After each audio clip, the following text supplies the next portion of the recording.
Right back at you. Anybody else before we move on to the final speaker of the Hope for the Holidays where hearts rise again? I think Hudson's clapping. That's a yes. Okay, okay. Wow. This has been a phenomenal 2 days.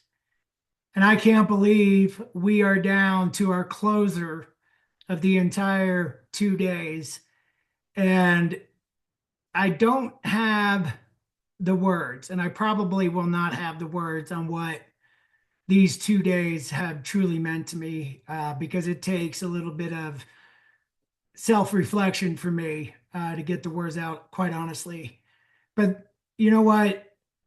God works in mysterious ways, and it's taken me nearly 25 years for me to even talk about my faith and God because I usually am weirdly quiet about that.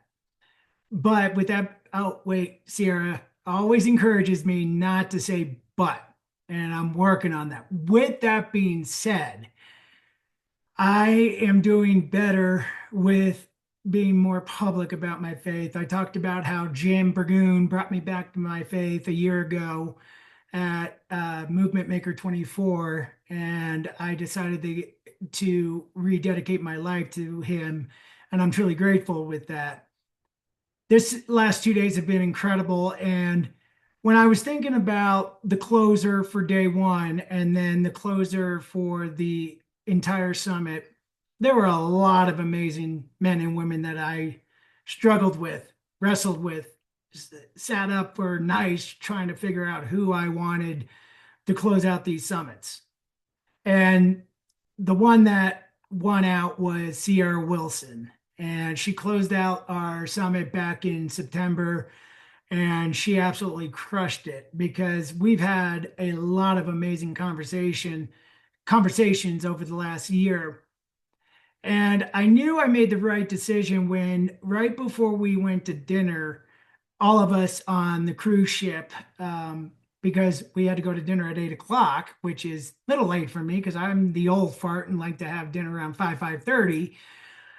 Sierra and I decided to do laps around the top of the ship, and we just had an amazing conversation. And she has the biggest heart um, in the Caribbean, and she laughs. She loves the joke, and her husband, they have the most epic dance moves that I have ever seen. And before she even told me that he had to have surgery on both his feet after the cruise, that man has more strength than a bull ox. Like, it was insane when she told me what he had to go through, and the fact that that man danced pretty much every night. I was blown away. And that's why I thought for this summit that Sierra was going to be our closer for the Hope for the Holidays, where hearts rise again. So, ladies and gentlemen, from the owner of Holistic Wellness, the living legend herself, being mauled by her little puppy dog, this is Mrs. Sierra Wilson. Sierra, this summit is yours. Thank you, David. And I'm, yeah, gonna keep him at bay. I had fully intended to do this call from my office, but such is life. Things do not always go as planned. So, oh goodness, so many things. Thank you, David, so much for giving me the opportunity to close out yet another summit.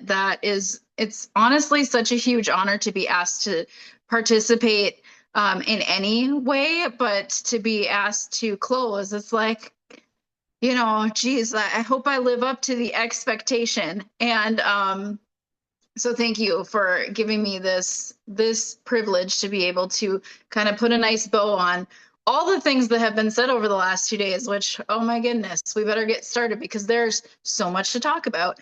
Um, David, first of all, I do want to say I love that you keep catching yourself when you say but. After you say something good about yourself and then immediately follow it with a but. I love the awareness, honestly, and that you're willing to do it in front of other people. That's huge. And so that makes me so excited. And I wanted to give you a little something that I did because I would catch myself like I'll accept a compliment and then I'd immediately say like, but, and then I would almost say something self-deprecating. So I've started to say and also. So this is true. And also, maybe this is still true too, but there's a different, I feel like it resonates differently than when we say but. So I don't know if that's helpful at all, but and also has become my new thing because I find a lot of my things that I have done before, we resonate a lot. And so hopefully that's helpful too to you and maybe someone else here. So my experience with the holidays is going to be a little bit different than a lot of what we have heard so far. We're going to take a little bit of a different spin with it.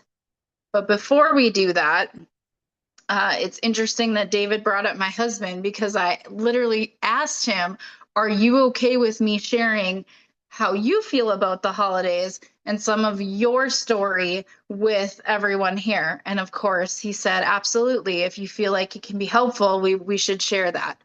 Um, so for me, from a family perspective or a loss perspective, this is not a hard time of year for me. So it is a learning opportunity for me to live with somebody who this is a really hard time of year for him because I want to hold space for him and respect that and not try to push anything. And also, I want to help him rewrite that just because this was a hard time for you as a kid or even a young adult doesn't mean that still has to be true. That so this can be true. And also, we can create some new things, some new traditions amongst us as a married couple to make this a happier time of year so we can hold space for that where there might still be feelings and pain and emotion. And also, it can still look really beautiful, even though not everybody who you wish was here is still with us. And so, with my husband, he grew up in a family where he said there was so much tension around the holidays because mom liked to spend a lot of money and dad would see the bills come in or see her wrapping presents or see us opening presents and the look on his face was, oh my gosh, how am I going to pay for that thing my son just unwrapped? And so he said there was a lot of duality in their house at the holidays because although he really appreciated receiving the gifts that his mother bought on behalf of both of his parents, he would immediately look at his dad and see the fear and the worry on his dad's face of how am I going to pay for that gift? And I've actually just sat when he told me that I was like I mean I'm sure my dad probably did the same to an extent even though our situation's a little different but I would not have been aware enough as a child to even think of that. So he said a lot of times I would be so appreciative, but I also felt really guilty accepting gifts because then I knew my dad, well, and my mom, but dad was the one who worked outside the home. Mom worked inside the home as a, we call them domestic engineers. Back then we called them housewives, but I like domestic engineer better because I feel like that job title is way more fitting. Um, and so he said, like, I felt like from a young age, had to hold space for my dad and all his feelings around this. And so the holidays didn't feel fun because I immediately felt guilty about receiving the gifts. And then the rest of the holiday was kind of tainted in a way because I was carrying this guilt that wasn't even mine to carry. And it wasn't probably even fair for me to be aware that this was going on, but no, nonetheless, it was. That was his experience. And so that just kind of put a tinge on the holidays going forward. And as he became a young adult and got into the construction world, he said, we kind of hate the holidays in construction because they slow down production. And we are in a very like high production field. And so when we have to give people days off because that's the law, and we have to have shipping delays because there's so much more being shipped at that time, And then, of course, weather in a lot of areas because it's winter. And he said, so in construction, like as much as I wanted to learn how to enjoy the holidays as an adult, I felt like I couldn't because there was so much demand on my line of work and the overall like demeanor of everyone is like the holidays are a burden because they slow down production. And I thought that was very interesting as well. And I couldn't actually relate to him on that until recently when I started my own organization about 3 years ago.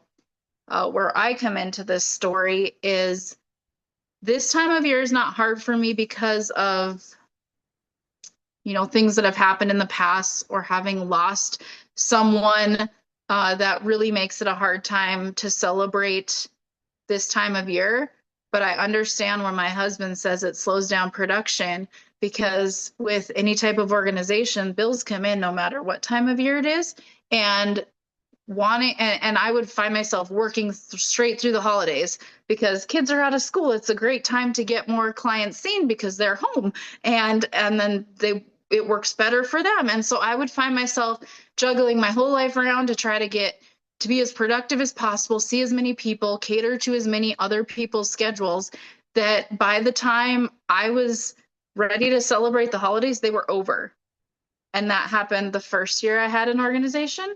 And it happened the second year I had an organization. And if I'm being really honest, I told my husband, excuse my language, but I told him earlier this year, I just want to celebrate the crap out of Christmas because I feel like I haven't celebrated it in years.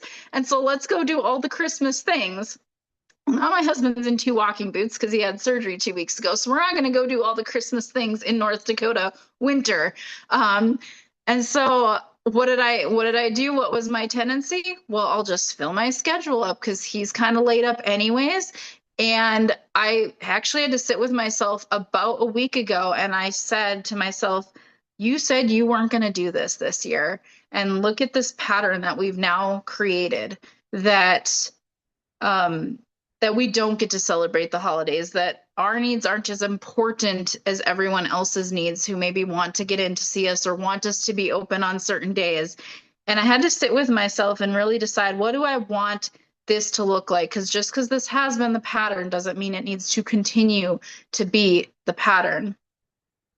So, where I'm going with all this is it's so interesting how when we want to have hope for the holidays, and when sometimes the holidays can be hard or difficult for everyone, it's in different ways where I can't relate to some of the stories that were shared about it being just so hard to move on from somebody passing.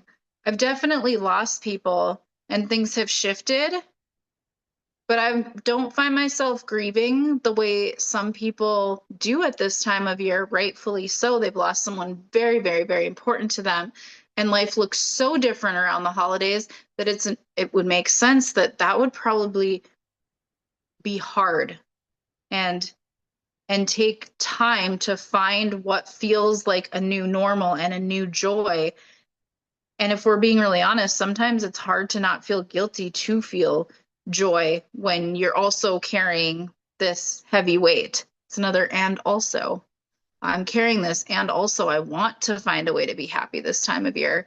And so for my husband, it's family stuff, it's childhood stuff, and for me, it's learning how to run an organization and where do I fall into this and what's the most important for me as far as finding that balance because I want to celebrate this time of year and love this time of year, but I actually found myself slipping into a weird energy around this time of year where I felt like it was my responsibility to overgive and overgive and overgive. And so coming full circle with this is now my husband and I are actually intentionally sitting down having conversations that we are, 12 years into being together are just having these for the first time. And it's so interesting how we just get into patterns of we just keep doing what we've been doing. We don't actually talk about stuff, get to the root of stuff, acknowledge each other's feelings, or even try to understand them. Because life is busy, right? We're all busy. And I was like, kind of brings you to like, well, what's the point of all of this if we're all just going to be busy our whole way through life? Like, where actually, what's the purpose of us being here and coming into each other's experiences too, so that we can help each other, serve each other, support each other, be in each other's lives in a meaningful way. And so have been like freshly diving into this stuff. It's so interesting to hear how other people are navigating this time of year with their various things that they're coming into this time of year with. For most, it has been, unfortunately, loss of a loved one. And so I've just kind of come to the conclusion the only thing we can know for certain that is going to happen is things are going to change. And some of those changes might be perceived as good, and some of those changes might be perceived as really bad or really negative or really hard. But all we can know with absolute certainty is there's going to be a lot of changing happening throughout our experience here on Earth. And what do we want to do with that? How do we want to use that? Do we want to let things hold us down so much, weigh us down so much with unprocessed emotion and grief and not knowing how to move forward? Or do we want to make a different decision and maybe seek out some help from other people, such as those on this summit, to see how they have navigated this and how they've been able to find joy in this time of year? It was so interesting to me that my husband, on our mastermind call with several of the people in this room last week, when he was asked, yes, Deb, the only constant in life is change. Absolutely.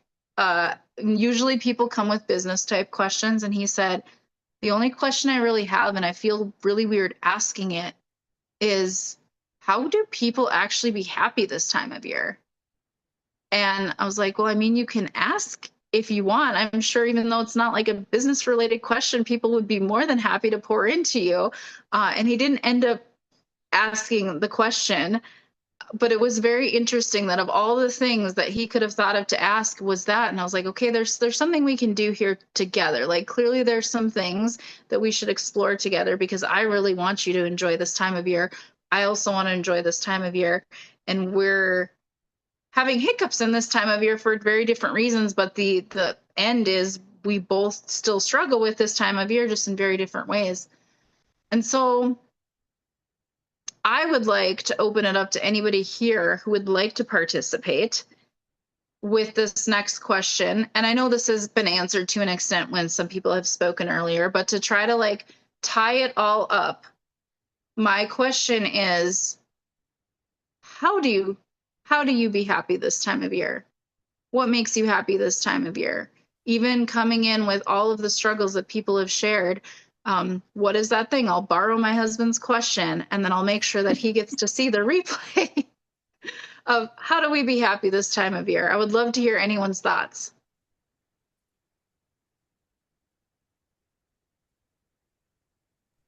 Go ahead, Deb. First and foremost, wow, I love you. Thank you. It's nice And to meet you, Deb. hi, nice to meet you. Yeah, we just met. I love you. So talking about not only your husband and his past experiences that negatively impacted him, but also yours, which didn't come from that, but just your line of work, and totally getting, that, this is a prime opportunity to fit in all those, just to load up your schedule. I wanted to share with you that my life partner, he's a retired firefighter. And we maintained a long distance relationship. Wisconsin, Connecticut, Wisconsin, New York, Wisconsin, Houston. I was the moving component. And we maintained a long distance relationship. So for us, space has always been key. But he, because a single man, no children, firefighters get double, sometimes triple pay holiday time. So he would always swap. He would always trade with the family guys. And when we were finally kind of in the same place, or maybe we were in the same place, it was like having an affair with your boyfriend. We'd meet up, someplace, not Wisconsin or Connecticut. And it maybe it was over a holiday time. It was rare, while he was still working, and he hasn't been retired that long. But I, of course, would like, my mom was a Hallmark calendar holiday, connoisseur. And, oh, we need to do this, this, this, and this, and da, da, da. And he was kind of like, why are you stressing yourself out like that? It's just a day on a calendar. And everyone, this was his wisdom, his whatever. And yes, with Christmas, people, might tie religious things to it. You know, religious philosophy, we can dispute, the actual date as such. And but regardless of that, I'm not, raining on anyone's parade. That's significant to you, that's sacred to you. Bless your heart. Where I'm going and to conclude this is that we decided that for us, we'll choose We'll choose the days that work for us, or the weekend, or the week. And we'll do all those holiday things. We'll eat, we'll lay around, we'll eat junk food, we'll watch movies, we'll go watch sunsets and whatever. And so that really has taken a lot of pressure off. And so now we're actually only 50 miles apart, and we're doing that this year. We're probably going to carve out a couple of days next week, and then we'll each just squirrel ourselves away. Actually, Christmas Eve and Christmas Day and stuff like that, because it's just a date on the calendar. I don't know if that made any sense, but That's, yeah, Made a lot of sense to me. right? Um, There's a song that was going through my head, and I was trying to be like, song, go away so I can listen to Deb.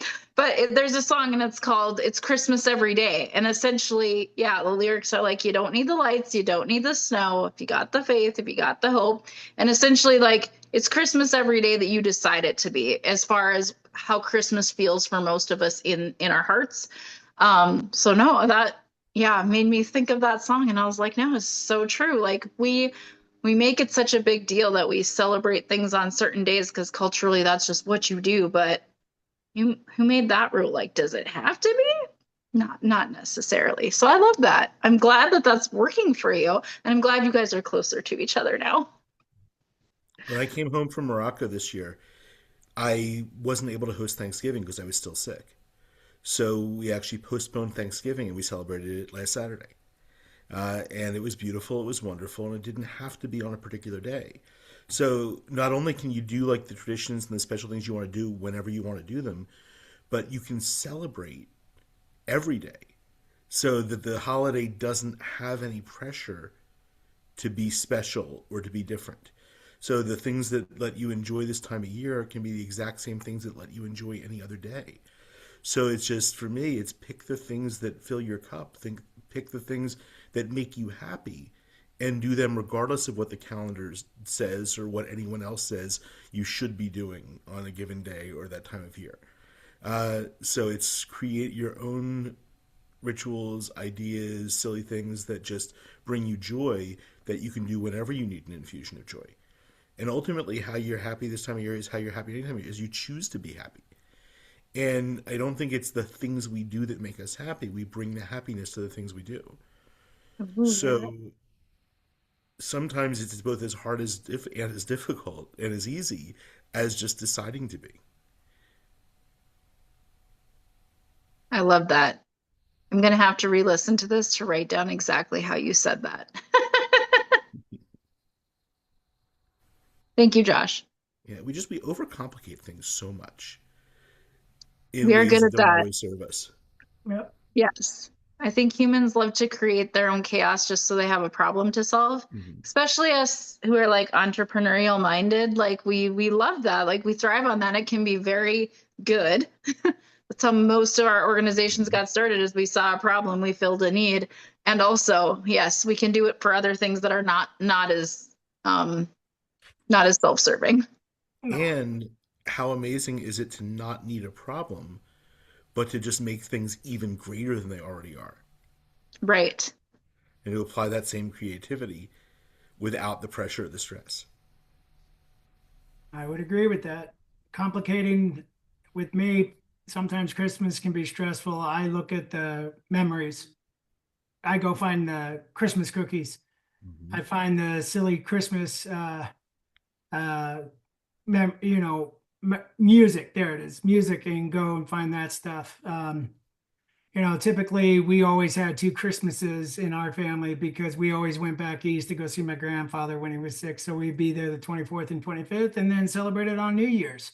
So it doesn't, like everybody said, it doesn't always have to be on the 24th or 20 and 25th.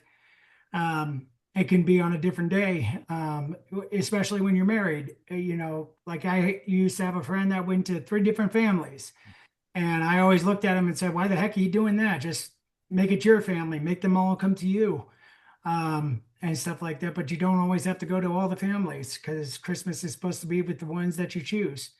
And I can relate to Mike. You know, my when I was married, it was just my family and my ex-wife's family, and we always were intentional about where we went. Now, my family was heavy on the side where we went for Christmas, and stuff like that. But ultimately, we're the ones that can choose to decide if we want to make Christmas stressful or if we want to make Christmas a memory that we want to enjoy. And I know that with what the intention of these last 2 days and going forward for myself personally, I don't want Christmas to be stressful ever again. And um, it just takes time. One time of the year, it took me 6 years to enjoy Christmas again. And so I'll get you the recording, Sierra, so you have the notes. Thank you so much. I appreciate that, David. Always. You're very welcome. And wow, can y'all believe it? 2 days, cookies. Look at that. I'm talking about Yes. cookies, and there's Lauren with her two kids making cookies. Now y'all are making me hungry. What kind of cookies are we making? What kind of cookies? Sugar cookies. Oh boy. If I ate like one or two of those, I'd be bouncing off the walls. Now I'm hungry. I'm I would sure just they be will. there. I'm sure I'd be they eating will the cookie be. dough, I'm sure they will be bouncing off the walls. Oh and my not many God. of them would make it into the oven for me. Oh I no, would just me eat the neither. cookie dough.